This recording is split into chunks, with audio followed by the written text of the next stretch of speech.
Lalu pergilah engkau jauh ke langit tertinggi, ke tengah-tengah samudra, ke dasar jurang terdalam, ke hati yang tak mengerti apa-apa.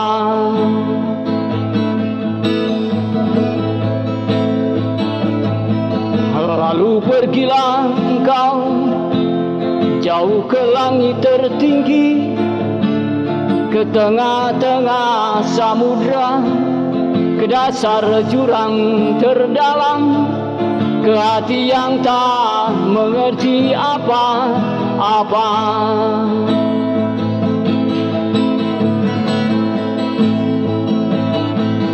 Aku menunggu ceritamu yang dikabarkan angin kepada daun. Aku menunggu ceritamu yang dikabarkan mentari kepada bumi.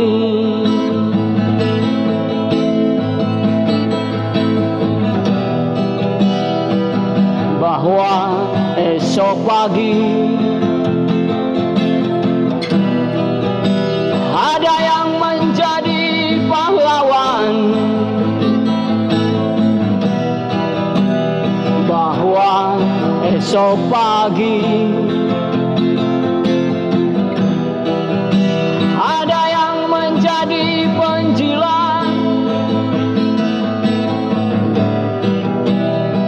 bahwa esok pagi ada yang menjadi pejuang, bahwa esok pagi ada yang menjadi pengkhianat.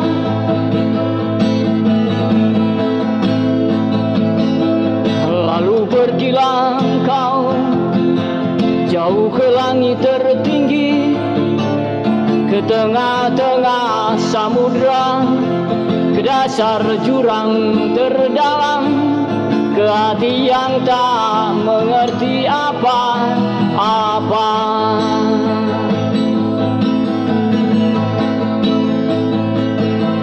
Lalu pergilah engkau jauh ke langit tertinggi, ke tengah-tengah samudra, ke dasar jurang terdalam, ke hati yang tak mengerti apa-apa.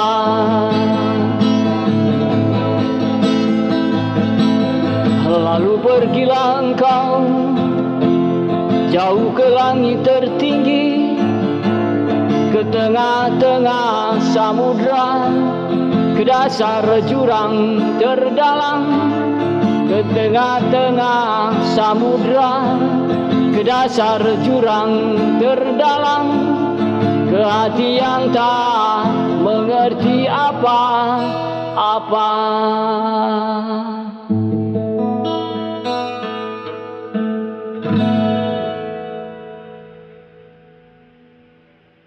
Assalamualaikum warahmatullahi wabarakatuh. Selamat malam dan salam sejahtera, sahabat Nusantara.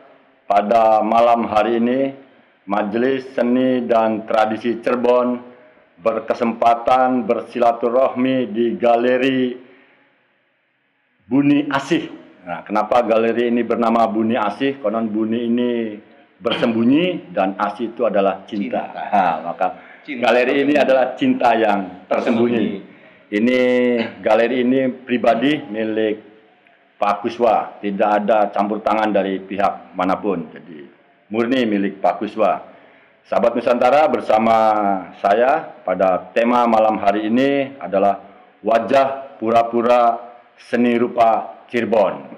Hadir menemani perbincangan pada malam hari ini yang jelas yang punya tempat. Ini ada Pak Kuswa Budiono. Selamat malam Pak Kuswa. Malam. Beliau adalah salah seorang maestro seni rupa di Indonesia. Alhamdulillah masih diberi kesehatan, masih terus berkarya dan bisa bersilaturahmi dengan kita semua.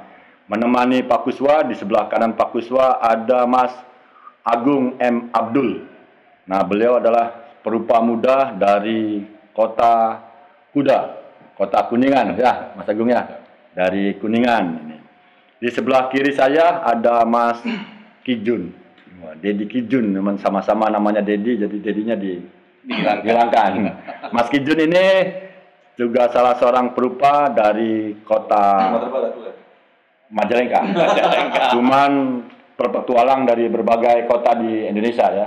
Sempat agak lama menetap di Sumatera. Orang Sumatera yang kangen sama Mas Kijun bisa saksikan di channel Mesti Cirebon. Ini ada orangnya nih, Mas Kijun. Di sebelah Mas Kijun ada Mas Agus Gemblung. Wah, ini perupa Cirebon.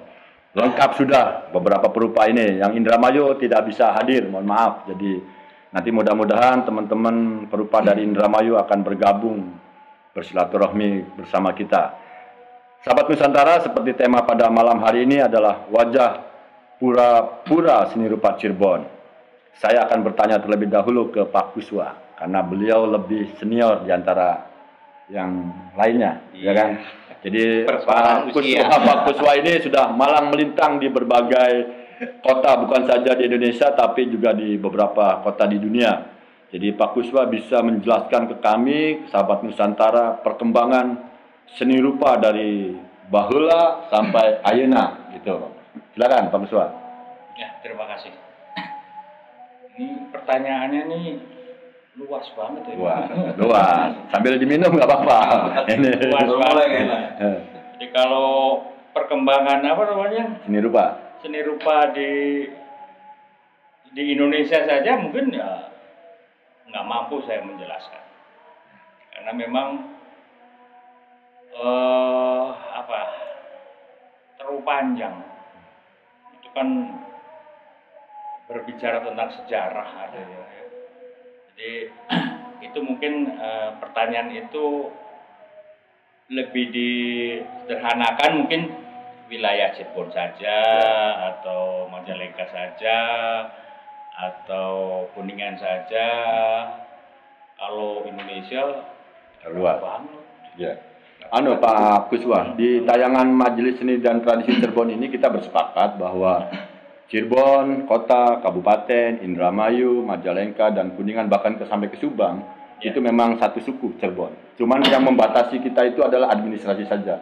Jadi mungkin Pak Kuswa bisa menjelaskan perkembangan seni rupa di Cirebon. Cirebon itu terdiri dari Kuningan, Majalengka. Misalnya semisal ada perkembangan lukisan kaca, lari ke kanvas, atau seperti apa? Seni rupa ya. Seni rupa. Kalau seni rupa untuk wilayah apa ya, Majalengka, Cirebon, Kuningan, Indramayu dan Subang itu, terutama Cirebon itu terkenal dengan lukisan tradisinya. Orang menyebutnya lukisan kaca. Sebelumnya itu juga sebelum lukisan kaca itu sebenarnya sudah ada sebenarnya itu di Cirebon itu. Karakternya mirip dengan, sepengetahuan saya mirip dengan wayang beber. Saya pernah melihat replikanya. Kalau nggak salah di Belanda aslinya itu.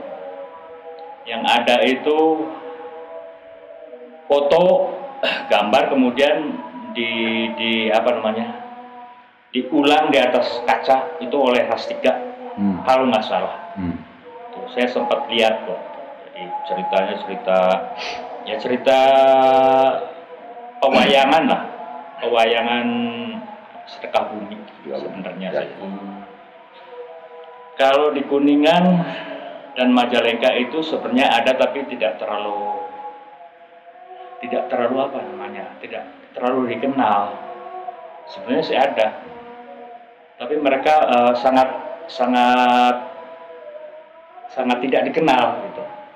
Sampai sekarang pun Kuningan mungkin Kuningan ada tapi saya luput Kuningan dan sekitarnya itu, sekitar Cirebon itu nyaris tidak ada seni rupa yang modern, adanya memang tradisional, tapi itu juga datanya sangat nol sekali. Nah, yang ada itu hanya Cirebon memang. Cirebon memang landasan tradisionalnya agak kuat sedikit. Kalau untuk modern belum kelihatan ya? Kalau ditarik ke modern, kemudian dibandingkan dengan dunia luar, 4 wilayah tadi itu ya belum ada apa-apanya. Sangat tertinggal. Karena mungkin ada beberapa faktor memang yang membuat menjadi tidak menjadi dikenal gitu.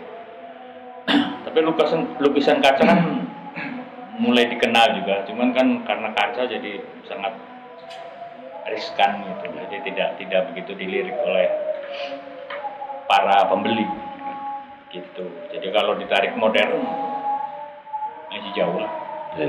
Saya geser ke Mas Kijun. Iya. Mas Kijun, bisa nambahin tidak perkembangan seni rupa di Cirebon? Tadi Pak Kuswa menyatakan tentang tradisi yang begitu kuat.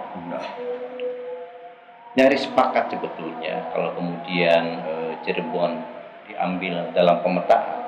Saya pikir karena akar tradisi, lokal wisdomnya itu yang membuat Cirebon kemudian lebih banyak dikenal ke tradisionalnya. Sebutlah wayang misalkan atau astres ya, atau topeng juga semua. Genre-genre itu melahirkan beberapa kemungkinan orang menangkap momen untuk didokumentasikan berupa gambar. Wayang beber adalah salah satu contoh konkret bagaimana kemudian riwayat panjang tentang Mahabharata, tentang kemudian Ramayana diceritakan lewat gambar.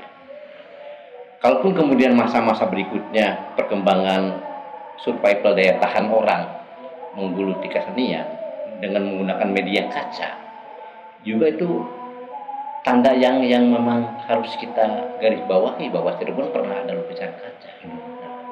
Kesininya mohon maaf kemudian saya harus mengatakan prihatin juga ketika kemudian isu Cirebon habis di Megabendung atau di Wadasan. Seharusnya bagaimana kemudian warisan tradisi itu membuat para perupa, para penggiat itu lebih cerdas lagi. Tidak selesai di situ, karena ada banyak persoalan yang sekarang tidak selesai di Megabendung, menurut saya. Ya. Apa menurut Mas Kijun dari selain Wadasan dan Megabendung, daya tarik untuk agar seni rupa Cirebon bisa dilihat oleh dunia? Ada. Bagaimana kudu memeron? Apa? Memeron. Apa itu memeron? Memeron itu kerja, bentuk kerja, misalkan beca dibikin apa, atau misalkan sepeda dibikin apa. Sebetulnya itu warisan yang lebih kuat di daerah Pantura itu. Memeron itu berkembang pesat di Majalengka, Cirebon, dan Indramayu. Kapan itu? Sejak lama. Sejak lama ya? Setiap Agustusannya, atau mungkin orang hajatan, itu pawainya itu luar biasa. Disitulah kemudian kita menganggap petak seni rupa nampak di Cirebon. Warna-warni, kertas minyak dan sebagainya. Kita harus menyebut Bang Dino yang juga kemudian bisa mengaplikasikan bagaimana kemudian kearifan lokal tentang kertas minyak menjadi bagian elemen estetis dalam setiap peristiwa budaya. Memeron atau kemudian apalah istilah Cirebon. Kalau kami mencoba memeron aja, misalkan ada buta-butaan kayak gitu. Nah, itu adalah puncak. Bukan di Megabendung, bukan di Wadasan, mohon maaf. Karena itu tradisi keraton. Sementara memeron itu adalah upaya masyarakat mensikapi keadaan atau meniru keadaan dengan karya mereka. Makanya kenapa memeron lebih berumur panjang dalam tanda petik ya. Ketika kemudian ada karyaan, ada kenduri masyarakat, pasti itu ada. Memeron seperti itu. Apa ya itu memeron itu? Saya sampai sekarang belum Mas. Semacam itu arah-arahan. Ider-ideran ya. Nah, itu ideran. Kalau kami itu memeron. Memeron ya. Di daerah dari dulu itu. Nah, saya menganggap bahwa kalau kemudian kita mengolah kemampuan masyarakat mengelola seni rupa itu seni rupa Cirebon sebetulnya. Bagaimana kemudian seni rupa Cirebon mengakar pada wilayah penafsiran mereka tentang keadaan. bagaimana kemudian misalkan situasi perang, mereka meniru dengan pakaian perang-perangan dan sebagainya. Kemudian ketika musim hero, tubuhnya pahlawan, sampai dari mulai Stallone ketika itu, kemudian apalah dibikin di praktek kerja seperti itu, diarak-arakan. Baik, saya geser ke Mas Agus. Mas, sampai sebagai generasi dibilang muda tidak, tua juga tidak. Sedang Pak. Generasi Ini bahaya nih. Sengto, istilahnya kita Sengto, setengah tua. Bagaimana melihat perkembangan seni rupa di Cirebon? Ya, kalau perkembangan seni rupa di Cirebon, saya pikir ada lah ya pergerakan-pergerakan ya teman-teman. Cuma kalau untuk tadi bisa dibaca oleh dunia sekitarnya atau dibicarakan gitu, ya saya pikir kayaknya harus ada revolusi pemikiran, revolusi wacana gitu. Jadi nggak hanya berkutat di permasalahan teknis, permasalahan skill kayak gitu. Harus lebih digali lagi teman-teman, karena sangat mudah sekali sebetulnya untuk zaman sekarang untuk kita bisa melihat dari apa di internet atau apa dunia luar seperti apa, perkembangannya seperti apa. Nah, itu mungkin seperti itu. Ya, artinya teman-teman sekarang yang bergelut di rupa kan, Mas Agus juga ada di Cirebon sehari-hari, Mas Kijun juga ada di Majalengka, Pak Kuswa juga, Mas Agung juga ada di Kuningan kan gitu. Nah, dalam kehidupan sehari-hari ini menurut pantauan Mas Agus, perkembangan seni rupa itu misalnya apakah kita stuck atau cenderung menurun atau memang jauh pesat berkembang? Ya, kalau bisa disebut ini saya pikir stuck ya. Diam di tempat. Iya, jalan di tempat. Dibilang tidak ada, dibilang ada juga ya. Ada, tapi ya begitu. sebegitu gitu. Sebegitu. Nah, maksud saya ketika misalnya ini ingin naik ke atas, kemudian naik ke tingkat yang lebih atas lagi, ya saya pikir terus ada perubahan, ada revolusi tadi, wacana segala macam. Jadi teman-teman harus berani menerima apa sih namanya? Bentuk kekinian kan? Iya, menerima itu influence dari luar gitu kan. Mungkin diterjemahkan dengan kearifan lokal tadi. Iya, artinya tanpa harus meninggalkan kearifan lokal, tapi menerima influence dari luar ya. Kalau kita sering bicara sih skill itu sudah selesai. Kita mau bikin beca juga bisa, mau bikin itu skill udah bisa ya. Mas Agung, gimana di Kuningan menurut Mas Agung? Pantauan dari Kuningan nih kan, di Kuningan kan tiris ya. Pak Kuswa, saya izin minum kopi Pak Kuswa. Gimana Mas Agung? Saya agak sedikit sejarah dulu mungkin ya. Jadi 2005 itu saya pulang ke Kuningan, dan di 2005 itu saya memperhatikan seni rupa terutama di Kuningan itu ada sebetulnya, cuma memang agak kegagapan antara sini kemudian komunitas. Kemudian dari situ saya mulai mendatangi satu-satu seniman-seniman yang ada terutama di perupa yang ada di Kuningan, dari mulai pelosok Kuningan, perbatasan Kuningan sampai yang di kota-kota itu saya datangi itu. Prosesnya agak panjang. Kemudian termasuk juga mahasiswa seni rupa yang ada di Jakarta, Bandung, kemudian di Jogja, di Bali, kemudian ada yang di luar negeri juga. Itu semua pendataan dulu sebetulnya, diawali dengan pendataan dulu sampai tahun 2010, kemudian 2009 itu kemudian akhirnya saya membuka sebuah ruang di Kuningan dan dibantu dengan teman-teman waktu itu anak-anak muda lah, yang tapi fokusnya kebanyakan di teater dan di sastra. Nah, dari tahun 2005 sampai 2009 itu saya udah mulai pendataan, itu masih berlanjut sampai 2011. Nah, kemudian di tahun 2011 itu saya mencoba membuat sebuah pameran. Waktu itu namanya pameran pertama yang kami adakan itu Kuningan di Mata Perupa, yang mengundang teman-teman seniman perupa yang sudah di pendataan itu.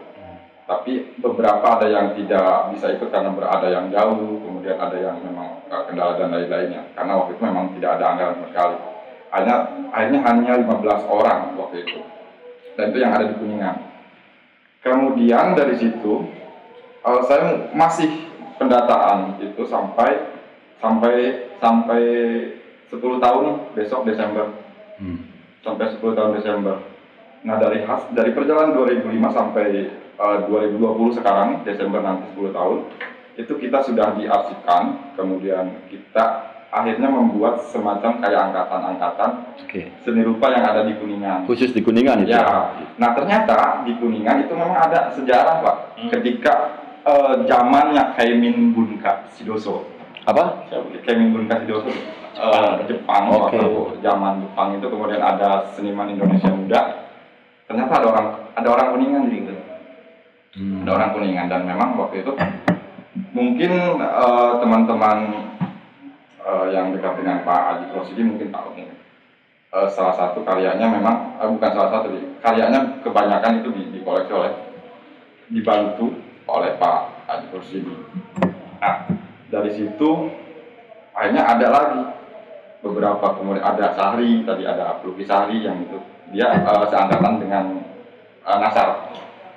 Kemudian ada Sugiarto Widardo, kemudian ada lagi banyak lah, pokoknya ada beberapa yang kalau memang mau bicara dari sejarah dari seni rupa dulu itu sebetulnya kalau mau dipetakan antara Cirebon, Kuningan, Majalengka sebetulnya sudah ada. Kalau memang mau buat peta seni rupa itu untuk di wilayah Cirebon 3 itu sebetulnya ada, dan itu akan sangat menarik kalau memang itu difokuskan untuk bahwa tidak hanya kota seni rupa tidak hanya di Jogja, tidak hanya di Bandung. Nah, kenapa itu tidak dilakukan, Mas? Melakukan pendataan tadi ya? Kenapa itu tidak dilakukan oleh Mas Agung, misalnya teman-teman perupa di Cirebon? Saya nggak tahu ya, mungkin saya juga aktif di Cirebon. Kemudian 2005 itu kemudian kenal dengan Agus Gemblung, kemudian ada Niko Brur, tapi memang yang agak ke kita maksudnya kekinian itu yang dekat di Cirebon. Tapi saya akhirnya mengenal juga pelukis-pelukis yang yang tradisi juga mengenal. Kemudian ada sebetulnya di Cirebon ada beberapa, kalau bisa dibilang kubu mungkin ya, bukan kubu siapa ya? Gengs ada geng ini, ada geng ini, ada geng, dan kemudian ada sekarang muncul di Cirebon itu geng yang sangat kekinian. Iya. Di geng sangat kekinian. Nah, di Kuningan pun akhirnya kita membuat angkatan sampai angkatan sekarang, berarti angkatan pertama, angkatan kedua, angkatan ketiga, dan angkatan sekarang. Nah, itu sudah ada, dan insya Allah sih sebetulnya nanti tanggal 12 Desember 2000 sekarang, besok itu kita akan merayakan 10 tahun dan membuat kumpulan sedikit. Wah, itu yang harus datang kita. Datang. Cuman itu aja sih sebetulnya nanti plan. Insya Allah sih kalau memang kita kalau memang ada ini paling kita cetak seadanya dulu lah, yang penting ada dulu.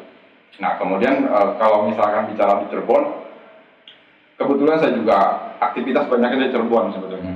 Saya dekat dengan teman-teman Cirebon juga, tapi saya tetap di Kuningan tetap.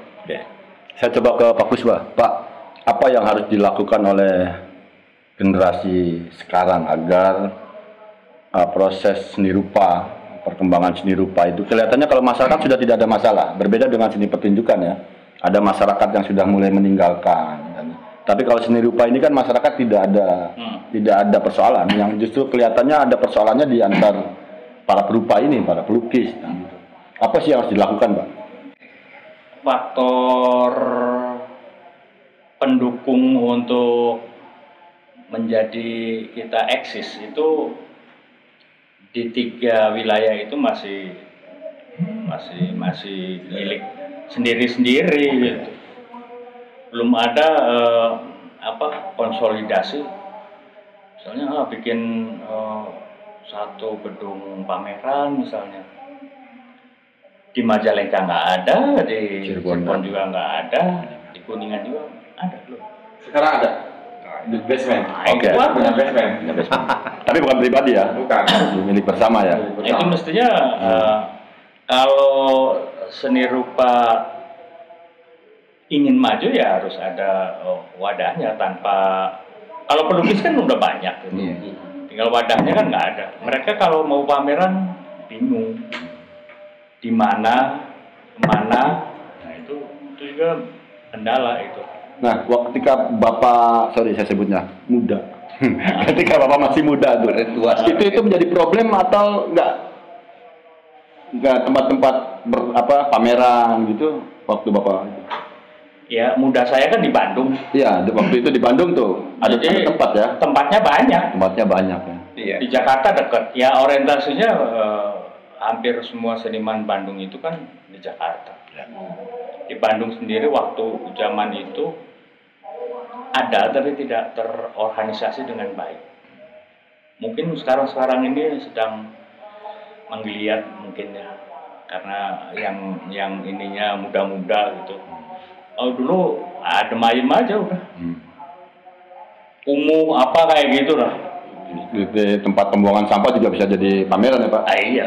Nah sekarang kan karena kreativitas senimannya itu tinggi, gudang pun bisa sekarang. Jadi sekarang udah mulai bermunculan di berbagai situs bangunan gitu. Bangunan apapun tidak perlu galeri yang ini karena memang tidak ada kemana gitu. Nah, dulu begitu.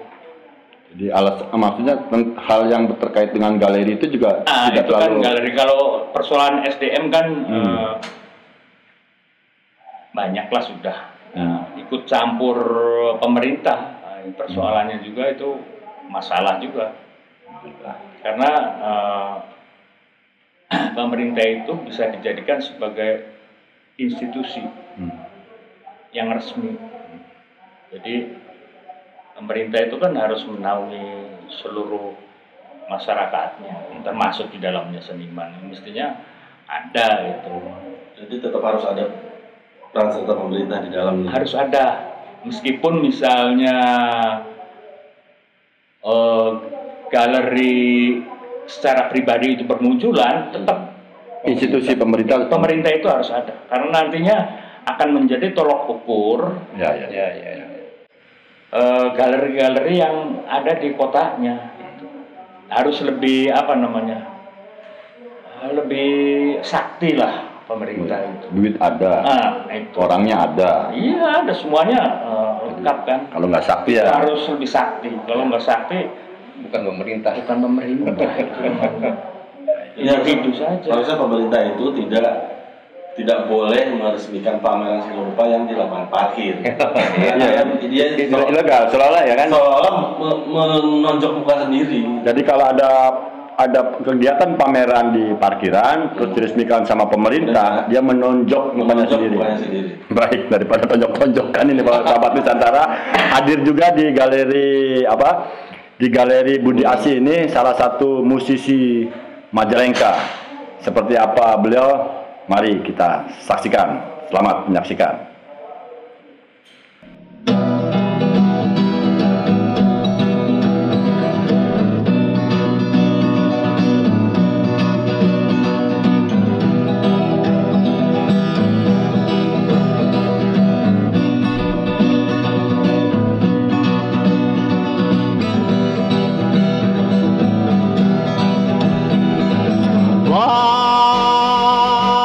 Banyak orang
saat mulai berpesta, kamu datang saat panen telah tiba. Lalu dia membisu, lalu dia membatu. Oh, oh, oh, oh,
saat mulai berpesta, kamu datang saat panen telah tiba. Lalu dia membisu, lalu dia membatu.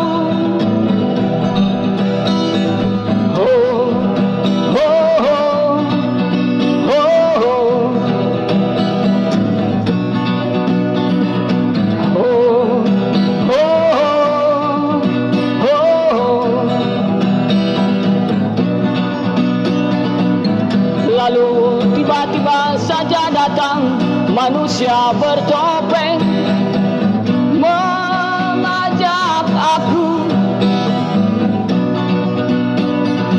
Lalu tiba-tiba saja datang manusia bertopeng mengaku paling dulu. Lalu tiba-tiba saja datang manusia bertopeng mengajak aku. Oh, oh, oh, oh, oh.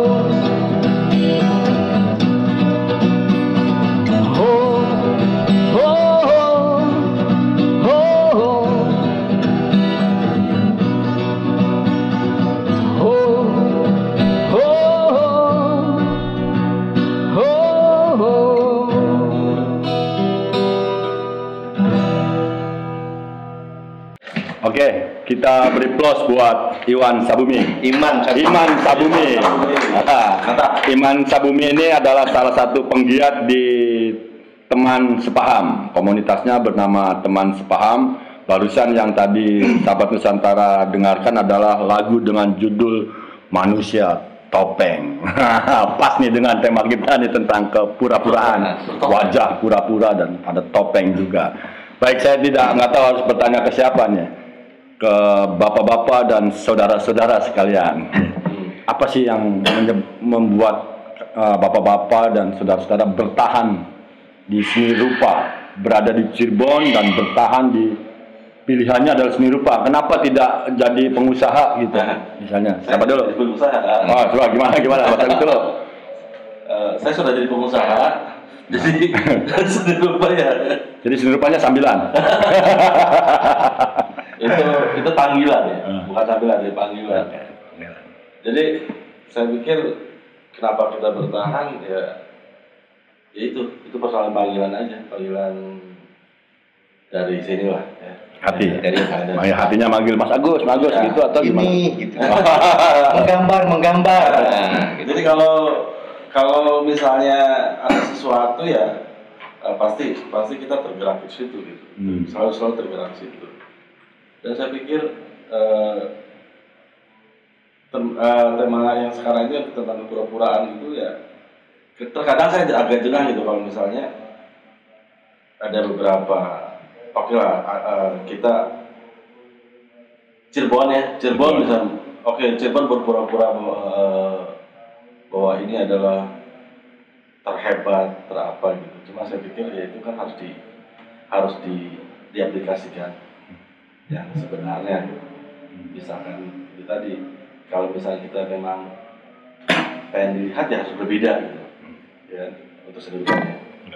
Kalau kita mau dilihat orang ya harus berbeda, pilihannya seperti itu. Nah kan Mas Agus ini kan seperti Pak Kuswa ini kan sudah manis asamnya itu sudah merasakan hidup di seni rupa. Ini karya-karyanya luar biasa. Nanti kameramen bisa ngambil ke sana semua, boleh ya Pak Kuswa ya, diambil gambarnya semua. Itu kan artinya juga dulu mungkin dengan keterbatasannya, dengan apa tadi yang istilahnya tadi ada geng-gengan gitu, dulu mampu melahirkan perupa-perupa yang luar biasa. Sebut saja seperti Apandi tadi, Ayub Rosidi. Nah lalu apa yang dilakukan oleh generasi adik-adik ini gitu kan gitu? Ya kayaknya kalau gitu kita berusaha untuk menjadi cerdas ya. Menjadi cerdas. Gimana Pak Kuswa? Coba untuk kecerdasannya gimana nih? Teman-temannya dapat cerdas apa enggak nih yang sekarang nih Pak Kuswa? Ya saya pikir cerdas itu salah satu bagian dari proses kreasi. Artinya juga dengan kecerdasan itu kan kita harus mampu mencari sesuatu, Inovasi. Tapi jangan lupa dalam pencarian itu juga bisa terjerumus atau malah menaikkan nilainya, bisa begitu. Karena kemungkinan terjerumus dan turun dan naik itu persoalan biasa ya. Bisa jadi terjerumus itu. Tapi untuk membuat inovasi itu kan harus rutin, terus terang aja harus rutin itu. Tanpa itu tiba-tiba menjadi luar biasa itu susah kosong. Karena proses itu bertahap sampai menemukan sesuatu itu menjadi lain dari yang lain dikatakan oleh Mas Agus itu karena sebuah prosesnya untuk seni rupa itu panjang gitu. Bahkan sampai makan umur, sampai rambutnya putih Pak. Sampai rambutnya putih itu proses terus. Ada juga yang belum tercapai itu. Nah itu caranya memang banyak itu, dengan cara berlatih itu, dengan material, dengan konsep, dengan segala sesuatunya itu. Faktor lingkungan juga mesti mendukung. Tanpa dukungan dari lingkungan ya mati sama saja. Sagung, melihat kecerdasan di anak perupa-perupa muda nggak sekarang? Oh sangat melihat. Sangat jelas sekarang memang agak berbeda. Maksudnya mereka lebih cerdas. Mereka untuk perupa yang muda sekarang. Itu jelas keren. Di Cirebon juga sebetulnya ada beberapa. Dan itu memang teman-teman belum ada yang tahu ya.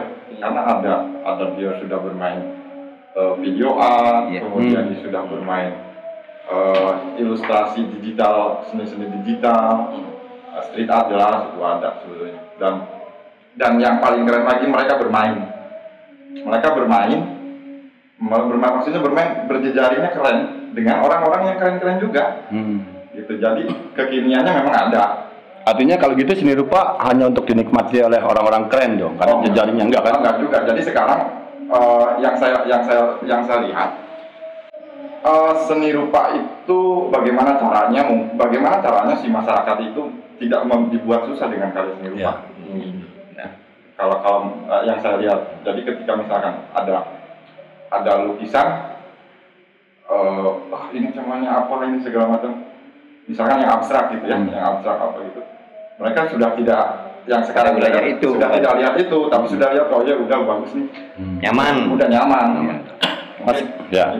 Mas Gijon, apa nih yang membedakan para perupa di Cirebon dengan kota-kota di Nusantara atau di dunia? Saya agak mundur dikit ya dari persoalan itu, mundur pada persoalan kenapa kemudian harus milih seni rupa. Ada jargon yang menarik sebetulnya. Lagi bukan jargon sih sebetulnya, sok-sokan lah. Seni rupa adalah pilihan. Hanya ketika kemudian memilih seni rupa ya dengan segala risikonya, dari mulai daya tahan segala-galanya kan. Dan seni rupa itu mendorong orang untuk bertahan. Yang terhormat Pak Kuswa menggunakan media apapun untuk bertahan dengan kesenirupaan. Teman-teman perupa beca itu bertahan dengan kesenirupaan mereka. Pelukis perahu sama. Anda mungkin teman-teman juga paham bagaimana kemudian orang Cirebon mendokumentasikan karya mereka untuk survival lewat truk. Kutunggu jandamu. Asik. Boleh pulang asal bawa rantang. Hidupku di atas roda. Oke. Nah, upaya-upaya itu sebagai pilihan mereka di wilayah seni rupa. Nah, persoalan kemudian ketika kemudian unsur kekinian merajang mereka, teman-teman seangkatan kita misalkan, ya ada telat mikir kan, udah telat berpikir kalau usia 60 apalagi gitu kan. Nah, yang muda-muda sekarang kan cepat tanggap. Bagaimana kemudian mereka mengakali internet, mengakali dunia maya dengan cara mereka. Nah, ketajaman institusi mereka tentang seni rupa karena alam juga, karena lingkungan juga. Jadi sangat mungkin orang yang tidak pernah tahu laut bisa menggambar laut dengan cara mereka. Seperti itu. Sangat mungkin orang Cirebon yang tidak tahu kebun, misalkan kebun sawit, bisa menggambar sawit dengan cara mereka, dengan teknologi itu. Dan kita sudah mulai ketinggalan yang tua-tua ini. Tinggal nunggu aja lah. Lalu apa yang harus dilakukan oleh teman-teman muda dengan kearifan lokal tadi yang sangat luar biasa itu? Pelihara itu, tangkap ruhnya, tangkap tenaganya, daya tahannya terutama. Ya, kita selalu kemudian luput dari mengambil hikmah, mengambil mutiara daya tahan itu. Sementara nenek moyang kita mengajarkan kearifan lokal untuk bertahan, bukan untuk legeng, bukan untuk gaya. Kita tahu dokumentasi yang real tentang seni rupa itu kan di beca.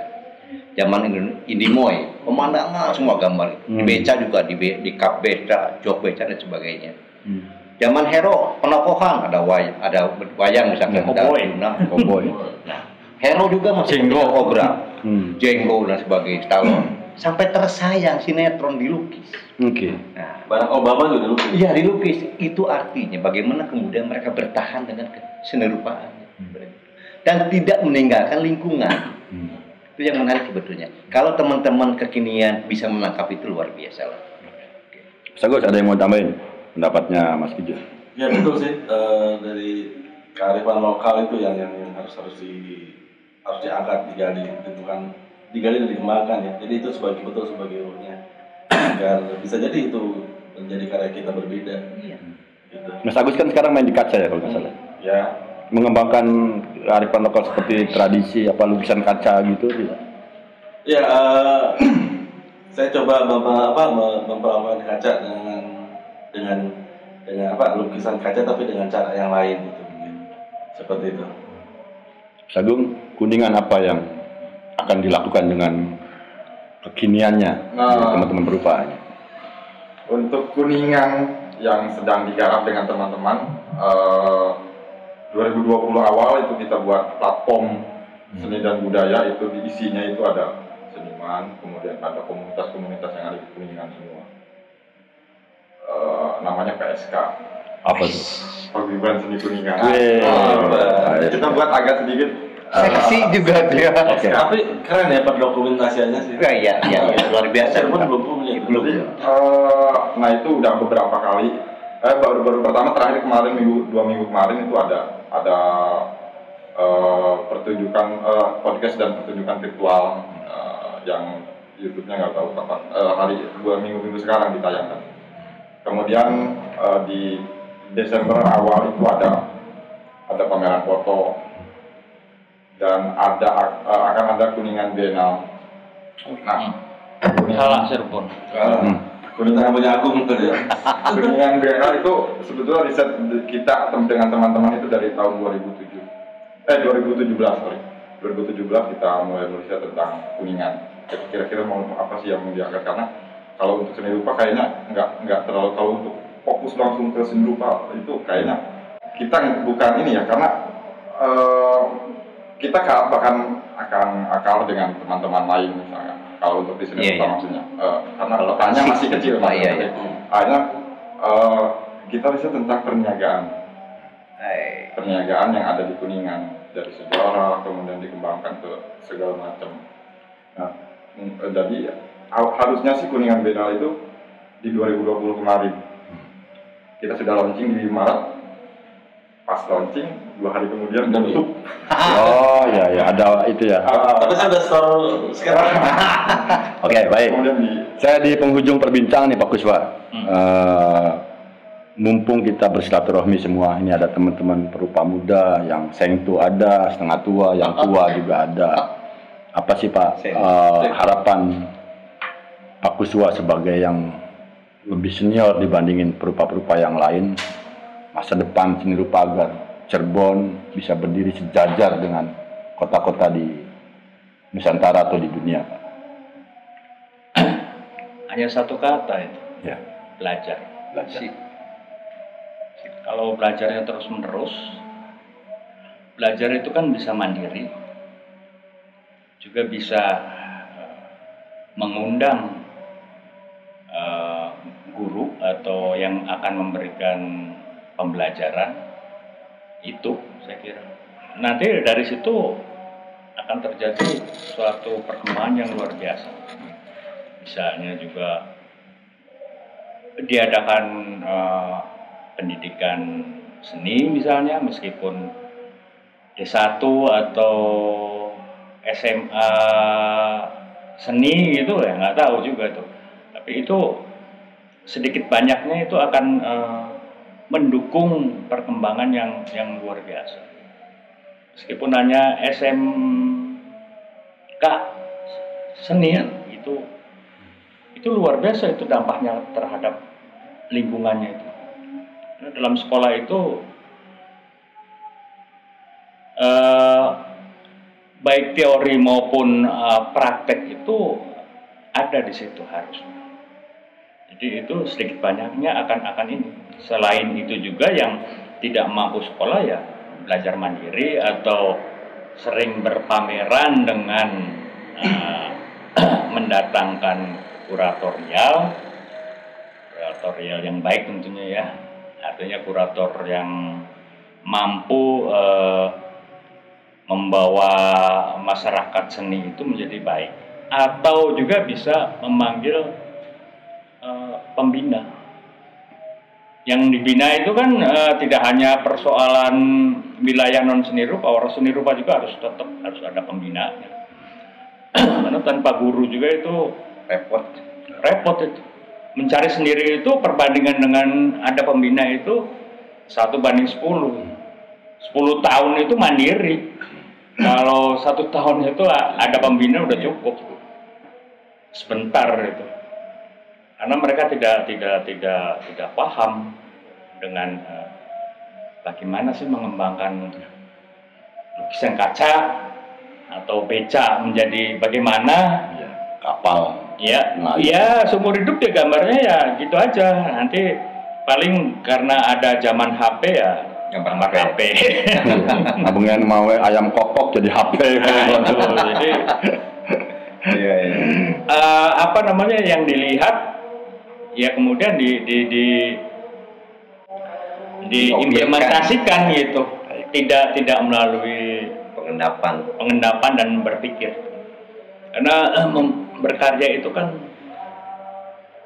bukan hanya hati, tapi kecerdasan tadi itu, otak kita itu harus berjalan. Tanpa belajar nggak mungkin ya cerdas. Artinya kan kalau belajar itu kan menggunakan otak, menggunakan rasa, menggunakan tangan. Itu saja sebenarnya. Ketika itu terlatih dengan baik, ya insya Allah itu tinggal belajar wacana dan sejarah. Selesai itu seni rupa itu. Mau kemana lagi sih? Baik.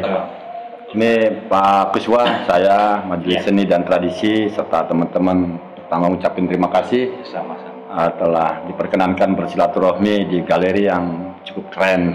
Ya silakan lihat-lihat. Lihat-lihat, nanti kami lihat-lihat sahabat Nusantara. Seperti biasa dalam penghujung diskusi kita ini, kami biasanya akan memberikan anugerah persaudaraan. Biasanya ada trofi, tapi bagi perupa ini trofi sesuatu yang tidak penting. Maka Majelis Seni dan Tradisi mengundang keempat orang ini beserta nanti berdasarkan kurator untuk pameran bersama di Cirebon. Mudah-mudahan berkenan ya. Amin. Dan kita telah bersaudara. Pak Kuswa mudah-mudahan terus diberi kesehatan, panjang umur, Pak izin juga. Jadi nanti pada pertengahan bulan Maret atau akhir bulan Februari kita akan sama-sama saksikan karya-karya para perupa di Cirebon yang tidak pura-pura. Terima kasih, mohon maaf apabila ada pernyataan yang kurang berkenan. Billahi taufiq wal hidayah. Assalamualaikum warahmatullahi wabarakatuh. Nah,